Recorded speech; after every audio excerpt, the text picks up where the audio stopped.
belum merdeka. Karena kaitan merdeka itu juga bahagia. Kaitan merdeka juga dengan bahagia.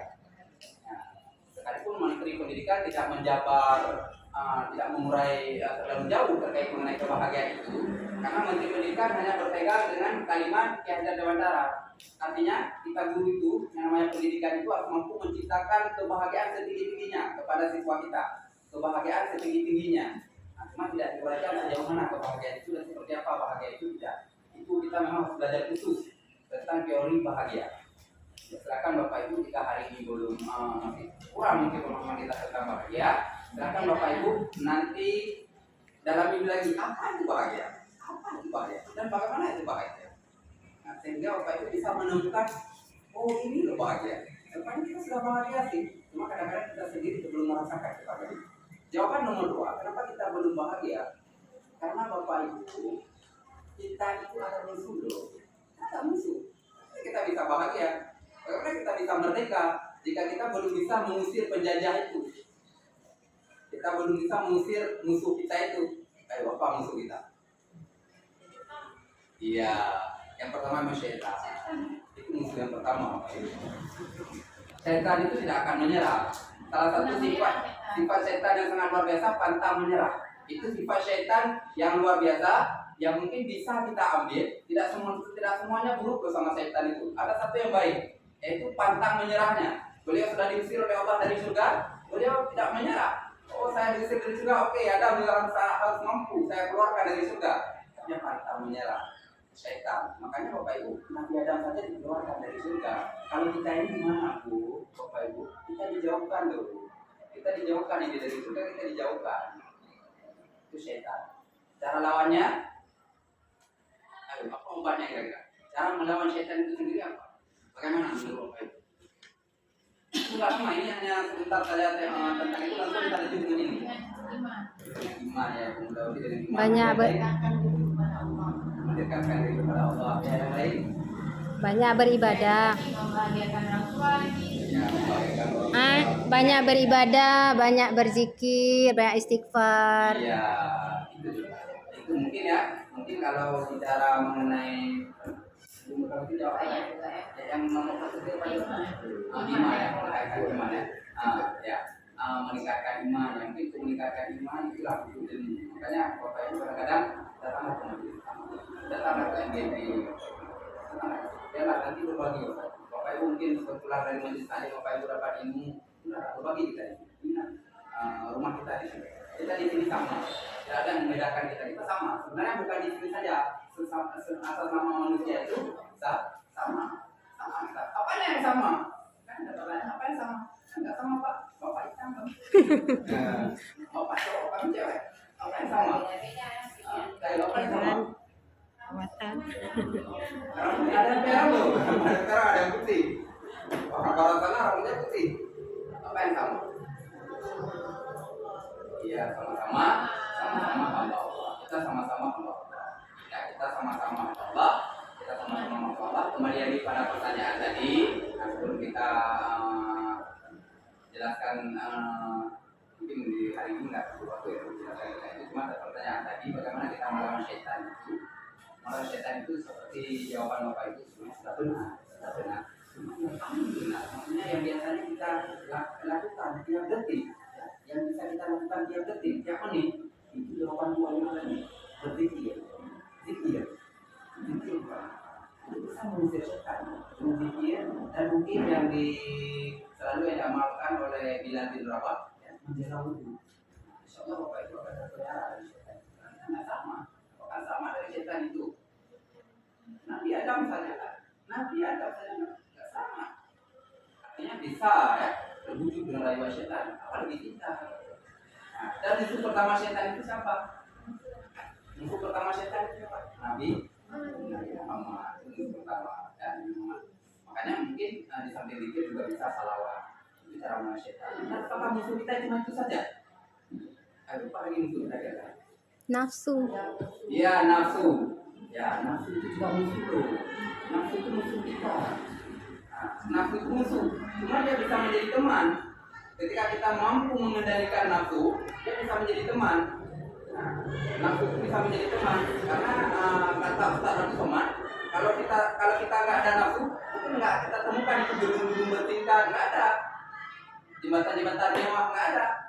Masjid-masjid itu banyak dekorasinya itu kita nggak ketemu, kita temukan ketika tidak ada nafsu. Karena nafsu itu sebenarnya baik, tapi dia itu juga musuh bagi kita. Nah, musuhnya di mana, Bapak Ibu? Musuhnya nafsu itu biasanya, ya, ini mohon maaf nanti jika salah ya. Nafsu itu biasanya mengajak kita kepada harta, tahta, wanita, ya, dan sebagainya. Jadi sebenarnya apakah harta itu salah? Tidak, Bapak Ibu. Cinta harta salah? Tidak. Apa yang salah? Terlalu cinta harta. Ketika pakai kata terlalu, itu salah. Terlalu cinta harta, terlalu cinta tahta, terlalu cinta wanita, itu sudah jadi musuh. Nah, ketika seseorang terlalu cinta harta, disitulah terjadinya korupsi. Bapak Ibu, mungkin hari ini kita masih bersama, masih jadi guru, dan kita belum tahu kapan-kapan ada juga dari kawan-kawan kita sudah jadi kepala sekolah nantinya. Nah, dan di situ saatnya diuji dengan dana bosnya. Diuji loh. Mungkin hari ini kita masih bicara ini, alhamdulillah tadi ya. Semoga kita jangan tergoda. Saya juga takut. Coba tahu kapan-kapan bisa jadi kepala sekolah, ya. Takut ya, takut. Takut. Nah, tolonglah Bapak Ibu nanti saling mengingatkan, ya. Karena watawasau bil haq, watawasau bis sabr. Nah, karena namanya manusia itu bahaya. Kita lupa, bisa saja apa yang kita sampaikan hari ini, terus besok lupa. Makanya saya lebih suka jadi pendengar daripada pembicara. Saya lebih suka jadi pendengar, lebih suka jadi penonton. Nah, cuma kalau semuanya jadi telinga, nggak ada mulut kan nggak mungkin juga. Nah, kenapa telinga dua, mulut satu? Artinya kita memang harus banyak mendengar daripada banyak berkata. Cuman itulah ketika kita tidak berkata, juga nggak mungkin. Karena kalau orang Aceh bilang, libak tak pegah apa, getah indrau. Analuto, apa? Libak tak iya, getah pegah. Narik yang patah tak keluar. Nah, artinya kita juga harus berbicara. Kalau semuanya diam, terus guru-guru agamanya diam, ulama-ulamanya diam, duku-dukunya diam, ustaz-ustaznya diam, terus mau jadi apa? Terus siapa juga yang berdakwah? Nah, jadi kembali nafsu itu jadi musuh kita ketika terlalu cinta harta. Hati Bapak Ibu, cinta harta boleh, kan? Maksud cinta harta boleh, maksud di situ kita menjaga harta itu boleh. Malah ada juga pendapat yang mengatakan ketika kita syahid, ya, ketika meninggal membela harta itu juga termasuk syahid. Nah, jadi cinta harta boleh, jangan terlalu cinta harta. Arti cinta harta artinya harta yang sudah diberikan oleh Allah kita jaga. Itu juga bagian pada ibadah juga. Jangan terlalu cinta harta. Kenapa Pak? Tidak boleh terlalu cinta harta karena ada musuh yang keempat nanti. Ada musuh yang keempat. Sebenarnya ada yang kedua tadi. Tempat terlewati nggak apa-apa. Langsung yang ketiga nafsu. Yang terakhir ada musuh yang keempat. Nah, artinya kalau kita tidak mampu menjaga yang musuh yang ketiga ini, Bapak Ibu nanti akan terjebak pada musuh yang keempat. Mungkin kita nggak terasa itu musuh, nggak terasa. Makanya hari ini sama-sama ingin kita Kita kaji kembali. Nah, kita kaji kembali. Jadi yang ketiga tadi nafsu, terlalu cinta harta, terlalu cinta tahta, terlalu cinta jabatan itu juga bahaya. Bapak Ibu. Sudah duduk 2 periode masih aja mau 3 periode. Karena kalau kita mau introspeksi diri, kita mau evaluasi selama saya duduk 2 periode ini gimana ya? Nah, kan itu harusnya. Tapi karena saya ini nggak nyebut orangnya loh Bapak Ibu ya. Jadi contohnya ya, sudah duduk 2 periode masih aja mau lanjut ke periode ketiga. Itu bahaya. Karena terlalu cinta tahta, sehingga melupakan semua. Dan yang ketiga terlalu cinta wanita. Itu juga bahaya. Itu bahaya bagi bapak-bapak ini. Ya, terlalu cinta wanita ini juga bahaya. Itu bahaya. Cinta wanita boleh, artinya wanita sendiri ya di rumah ya. Tapi kalau terlalu cinta itu bahaya. Terlalu cinta itu sudah masuk kategori nafsu.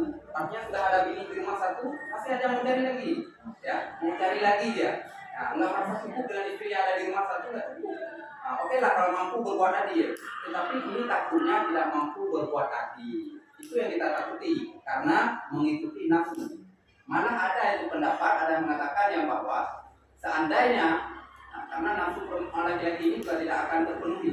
Seandainya semua perempuan dikasih itu dia itu juga tidak akan bertakwa dengan perempuan itu malah memilih anjing. Itu ada silakan dicari. Ini ada kita hadis tanah sehat. Artinya laki-laki itu juga tidak akan terpenuhi nafsunya. Terus untuk mengobati nafsu itu apa? Tadi syaitan kita lawan dengan zikir. Jadi itu lawan nafsu itu apa? Kenapa kita lawan nafsu itu? Ini penting loh Bapak Ibu, penting. Ini musuh ini penting. Ini juga harus kita kenalkan sama siswa kita. Ini juga ada nyambungnya nanti ke sini. Ini nyambungnya ke sini nanti. Ketika kita mampu melawan empat musuh ini, insya Allah Bapak Ibu akan bahagia. Ketika siswa-siswi kita mampu melawan empat ini, insya Allah siswa-siswi kita akan bahagia. Bahaya sekali anak-anak kita ini terjebak di nafsu ini, terjebak di musuh ini. Kita sendiri nggak tahu itu musuh. Kita teman terus dengan musuh itu, kita teman terus. Padahal yang namanya musuh itu, jarang yang bisa membawa kita kepada kebahagiaan, jarang. Yang ada dia hanya musuh dalam selimut. Artinya dia secara diam-diam ingin menghancurkan kita. Hati-hati dengan musuh. Hati-hati dengan musuh. Jangankan setingkat kita, yang mungkin kita jawab nanti pertanyaan ini. Kita nggak kenal yang musuh. Inilah saya lagi mencoba memperkenalkan musuh-musuh kita. Jangankan setingkat kita punya musuh, cucu Nabi saja, cucu daripada Nabi yang mulia, ada musuh juga. Sayyidina Hasan, siapa musuh terbesarnya Sayyidina Hasan? Siapa yang meracuni Sayyidina Hasan? Sendiri. Makanya ini hati-hati bapak-bapak, kita ini harus hati-hati. Ini banyak perempuan ini. Banyak perempuan ini. Perempuan biasanya nggak sanggup melawan yang ketiga ini. Ya, perempuan biasanya terjebak di ketiga ini. Nah, di musuh ketiga ini banyak sekali terjebak. Terjebak perempuan di ketiga ini. Kalau perempuan, kalau laki-laki juga banyak juga terjebak di musuh ketiga ini. Cuma di rinciannya, kalau tadi saya rinci tentang harta, tanda, wanita, kalau perempuan itu lebih terjebak di hartanya. Kalau laki-laki itu terjebak di wanitanya. Betul. Makanya nanti di surga ada mengatakan nanti laki-laki itu Allah akan membalas dengan bidadari. Dan perempuan itu akan Allah balas dengan perhiasan-perhiasan. Karena memang itu yang Bapak Ibu pasti lebih suka perhiasan. Enggak, dengan perhiasan-perhiasan Bapak Ibu nanti akan lihat di surga ini. Ikuti kajian-kajian lagi. Kalau kami laki-laki itu terjebak di wanita, itu benar. Itu pasti benar. Kalau kita tanyakan sama bapak ini suka nggak sama perempuan-perempuan, pasti suka. Kecuali nggak normal, itu nggak suka. Kecuali Bahaya sekali. suami saya. Bahaya sekali. Nafsu itu bahaya sekali. Istri kita sudah ada di rumah, lebih cantik, kita tertarik dengan istri tetangga. Kan ada bahasa tapi nggak semua laki-laki. Iya, tidak semua. Ini kita bicarakan tadi musuh. Ketika seseorang mampu mengendalikan musuh itu, aman. Ketika mampu mengendalikan ini, kita bicara seseorang yang tidak mampu mengendalikan ini, bahaya. Tidak mampu mengendalikan itu bahaya. Istrinya di rumah cantik, tapi bisa tertarik dengan istri tetangga yang tidak kurang cantik. Ya, misalnya, makanya perempuan-perempuan itu jagalah kecantikannya, jagalah kelembutannya. Sudah, itu kan sering nasihat-nasihat di balik-balik kita sering menyampaikan. Makanya ketika laki-laki ini pulang kerja, ibu itu memang harus selalu menjaga kecantikannya, karena memang cantik itu identik dengan perempuan. Kalau kami orang kerja, jadi orang kerja itu memang butuh kekuatan. Oke, jadi bagaimana melawan nafsu itu? Bahasa apa lagi? Melawan nafsu itu apa lagi? Mensyukuri nikmat, ya. Itu benar ya, jawaban Bapak Ibu itu benar. Itu bagian daripada cara kita melawan nafsu. Mungkin syukur, puasa, ya, itu termasuk cara kita melawan nafsu. Yang pertama mungkin syukur. Kita harus syukur. Syukur itu adalah obat yang paling ampuh untuk nafsu. Itu syukur. Dengan apa yang diberikan tidak apa-apa saja modal yang diberikan Allah. Karena kita sama modal dari Allah. Sama. Cuman Allah itu memberikan kita takarannya saja beda. Umur temanya dari Allah umur itu beda. Ada yang umurnya mungkin sampai 3 tahun, ada yang sampai 63 tahun. Umur terus Allah memberikan kita tubuh sama. Tubuh kita di sini ada tubuh. Kalau ada tubuh nggak mungkin kita berada di sini. Cuma yang membedakan mungkin ada yang agak kurus seperti saya ya. Ada yang berisi mungkin ya, ada yang kulit putih, ada yang kulit hitam, ada yang cowok, ada yang cewek, itu tubuh. itu modal yang telah diberikan oleh Allah. Juga disuruh sama kita syukur. Kita syukuri. Allah hari ini berikan kita minta seperti ini, syukur. Allah berikan kita hari ini apapun yang Allah berikan, tubuh kita syukur. Bapak Ibu syukur alhamdulillah kita hari ini tidak ada yang cacat. Meskipun misalnya ada yang cacat di sini, itu harus syukur. Makanya itu harus kita tanamkan sama siswa-siswi kita, syukur. Syukur. Nah, apapun bagaimanapun keadaan kita hari ini, kita tidak diberi tangan syukur, tidak diberi kaki syukur. Nah, jadi cara melawan nafsu. Kalau kita tidak melawan ini, kalau kita nggak ada syukurnya, maka tidak ada kebahagiaan bagi orang itu. Dia setiap hari mengeluh, setiap hari mengeluh. Urun yang kurang laga, ada yang urun macam ni, ya Allah, Allah hanade. Itu dari ini laga. Itu lima laga, mungkin dia. Itu mana laga? Bila Allah telah pandai laganya relatif. Jadi syukur. Ya. Tubuh. Yang ketiga kita syukur juga ilmu. Modal berikutnya mungkin ilmu yang diberikan oleh Allah itu juga kita sama. Allah sama memberikan kita akal. Tidak ada di sini yang nggak punya akal. Sama kita di sini sama kita di sini sama dengan akal, sama memiliki akal sama. Malah ada satu lagi luar biasa. Beberapa akhir ke belakang ada yang bertanya, kenapa Allah tidak memperlihatkan diri di dunia? Ya, ada siswa nanya, kenapa Allah tidak memperlihatkan dirinya di dunia? Apa kira-kira jawabannya? Kenapa Allah tidak memperlihatkan dirinya kepada kita di dunia? Karena tidak sama dengan penciptaan. Tidak sama dengan makhluk. Ya, karena Allah tidak sama dengan makhluk. Dan ada jawaban yang paling menyentuh Bapak Ibu. Karena kalau Allah memperlihatkan dirinya di dunia, bagaimana dengan mereka-mereka yang hamba-hamba Allah yang buta? Mereka melihat pakai apa? Nah, makanya untuk sama-sama kita melihat Allah adalah dengan hati. Nah, jadi sama itu adil. Jadi yang buta dalam melihat Allah dengan hati, dengan keimanan, kita yang normal ini juga melihatnya dengan hati. Nah, jadi modal yang diberikan Allah itu sebenarnya kita sama, cuma takarannya saja yang beda-beda.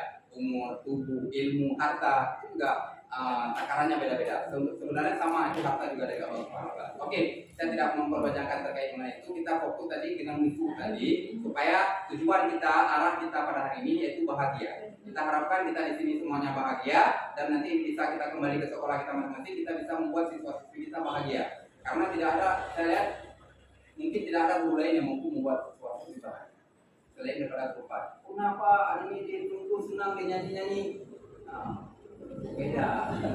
Beda. Bahagia sejatinya adalah bahagia di dunia, bahagia di akhirat. Untuk apa kita ini di dunia? Karena sering ini banyak ini guru-guru sekarang, banyak coba lihat di sini, di TikTok itu banyak sekali guru-guru ngajak anak-anak itu goyang-goyang, banyak sekali goyang-goyang India. Kan mudah hari ini dengan snack video itu, dengan TikTok mudah. Dalam detik bisa jadi video. Nah, kalau dulunya kalau mungkin untuk kamera butuh kameramen dulu, butuh studio rekaman dulu. Kalau hari ini mudah sekali, tinggal musiknya sudah ada, tinggal kita mau seperti apa. Nah, jadi kita berupaya nanti disesuaikan saja dengan ilmunya. Kira-kira cocok nggak kita guru-guru itu ajak anak-anak terus goyang-goyang kita itu macam-macam terserah ya, gayanya seperti apa. Nanti silakan kaji kembali. Nah, saya tidak mau bicara tentang itu. Jadi kembali ke sini, musuh kita yang pertama syaitan, kita lawan dengan zikir. Mulai hari ini Bapak Ibu, mari sama-sama kita perbanyak zikir. Mari kita perbanyak zikir. Setiap detik kita itu zikir. Terserah Bapak Ibu mau subhanallah, mau tasbih, silakan perbanyak zikir. Karena seringkali kita mengingatkan di zikir itu bagi orang-orang yang sudah sakit. Mak boleh meratib. Seharusnya meratibnya kalau sakit kan sudah yang sehat juga harus meratib. Nah, cuman beruntung yang sakit. Maka beruntung yang sakit, mungkin yang berken selama anak sakit selama 3, mungkin yang sibuk, sibuk dengan dunianya, sehingga mungkin lupa atau tidak sempat untuk berpikir. Sehingga ketika beliau sakit, mungkin beliau bisa fokus berpikir. Sebenarnya kita yang sehat ini juga harus perbanyak zikir, karena Bapak Ibu tidak akan mampu melawan syaitan, tidak akan mampu. Nah, jadi musuh yang berikutnya tadi nafsu yang dijawab oleh Ibu Halimah tadi. Nafsu, kita lawan nafsu dengan syukur, ya, dengan puasa, ya, dengan syukur insya Allah Bapak Ibu bisa melawan nafsu itu. Dari segi hartanya tadi syukur, tahtanya syukur, wanitanya syukur. Bapak Ibu, ibu-ibu siapapun suaminya hari ini, syukur. Bapak-bapak siapa istrinya hari ini, syukur. Kenapa? Karena kita manusia, Bapak Ibu, ya. Ini perlu sama kita garis bawahi. Kita manusia tidak ada yang sempurna dan tidak akan pernah sempurna. Sekali lagi ya, kita manusia tidak ada yang sempurna dan tidak akan pernah sempurna. Karena kesempurnaan itu hanya milik Allah Subhanahu wa taala. Jika Bapak Ibu hari ini mencari suami yang sempurna, sampai kapanpun Bapak Ibu tidak akan bersuami. Jika Bapak-bapak juga mencari teman yang sempurna, sampai hari ini juga tidak akan mendapatkan teman. Karena kita tidak ada yang sempurna. Jadi syukur saja, syukur itu yang sempurna. Nah. Terus yang terakhir apa? Musuh kita. Ini sering kita terjebak di sini. Musuh yang keempat ini. Apa musuh yang keempat? Menurut Bapak Ibu, yang menurut cerita Nabi Muhammad itu dibelah ya dadanya ketika masih usia kecil, ya, ketika masih bersama Halimah Sa'diyah, itu dibelah dada oleh malaikat, ya, ada sesuatu yang diangkat di situ, dan ada yang mengatakan ada sesuatu yang ditanam di situ. Nah, apa yang diangkat dan apa yang ditanam?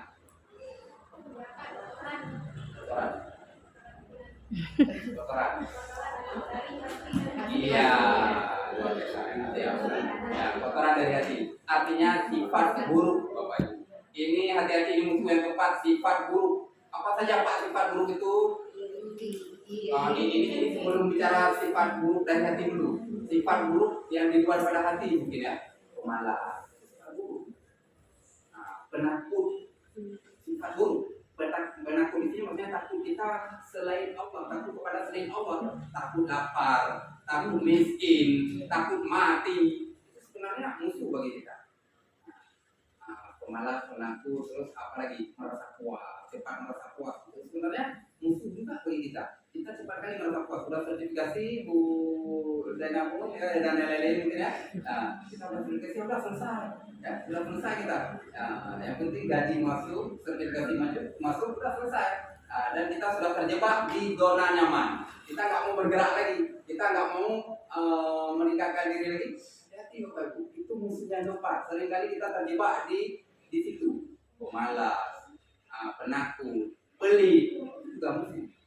Pelit. Pelit itu juga musuh. Yang namanya sifat buruk itu, semua sifat buruk itu adalah musuh bagi kita. Jadi tolong sedikit demi sedikit kita hilangkan itu, kita jauhkan itu, kita tanamkan sifat-sifat baik. Karena cara melawannya adalah dengan menanamkan budaya positif. Kalau bahasa di Merdeka Belajar itu budaya positif. Kalau bahasa kita agama tanamkan akhlak-akhlak terpuji. Kita tanamkan sifat-sifat baik. Janganlah kita bicara mengenai sifat buruk di hati, banyak sekali. Penyakit hati banyak sekali. Janganlah kita merasa iri, janganlah kita merasa dengki, janganlah ria juga tidak baik. Ya, ria, sum'ah, ujub, takabur tidak baik. Yang namanya sifat buruk itu kalau bisa hapus dari rumus kehidupan kita itu hapus. Kita berupaya berusahakan itu hilang dari dalam diri kita itu nggak ada namanya kita itu iri. Kita iri dia kawan udah beli mobil baru. Iri Bapak Ibu. Paling tidak kita syukur ya Allah udah ada mobil baru. Kapan-kapan kok merdu numpang ya enak. Ya.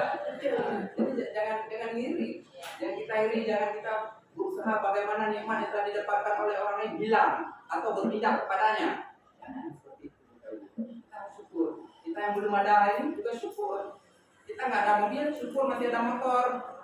Yang ada motor, syukur juga masih ada motor. Orang lain punya sepeda, yang punya sepeda juga harus syukur. Dia masih punya sepeda, punya kaki, ya untuk mengayuhnya, ya.